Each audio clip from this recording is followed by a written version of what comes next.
kumpara sa malakas na pagputok nito kahapon.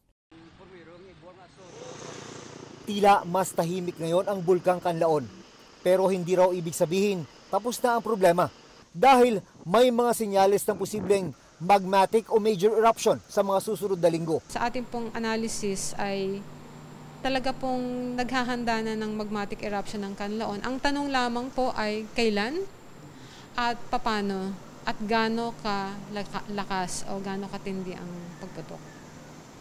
Ang ibinugang Abu kahapon, umabot sa 4 na kilometro ang taas na dinala ng hangin sa kanlurang bahagi ng bulkan.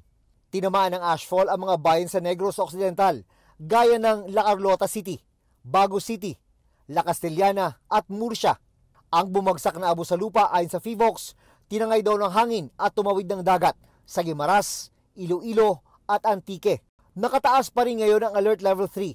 Ibig sabihin, kailangang ilikas ang mga nakatira sa loob ng 6-kilometer danger zone. Sa taya ng National Disaster Risk Reduction and Management Council, nasa 54,000 residente sa loob ng 6-kilometer danger zone ang target ng forced evacuation. Mula sa dalawang critical area ang mga kailangang ilikas, ang La Castellana sa Negros Occidental at Canlaon City sa Negros Oriental. Ang issues na hinaharap namin ngayon, nag-hesitate na lumikas ang mga tao kasi hindi sila sanay sa ganitong mga pangyayari. Forced na ito, pero siyempre nakikiusap tayo sa mga tao eh. Kapag itinaas ang Alert Level 4, magiging 10 kilometers ang danger zone. Karagdagang 10,000 residente yan na kailangang ilikas. Kabilang sa mga senyales na binabantayan ng FIVOX para magtaas ang Alert Level 4 ay dahan-dahang pag-angat ng magma, pag-uga at pamamaga ng bulkan.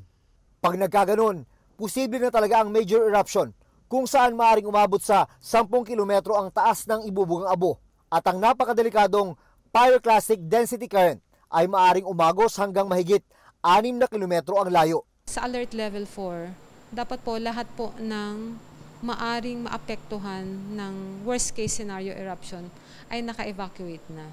Dahil ang Alert Level 5 po is merely a statement. Statement lamang po siya of ongoing worst case scenario eruption. Siniguro naman ni Pangulong Bongbong Marcos ang kahandaan ng pamahalaan para magsagawa ng malawakang paglilikas ng mga residente.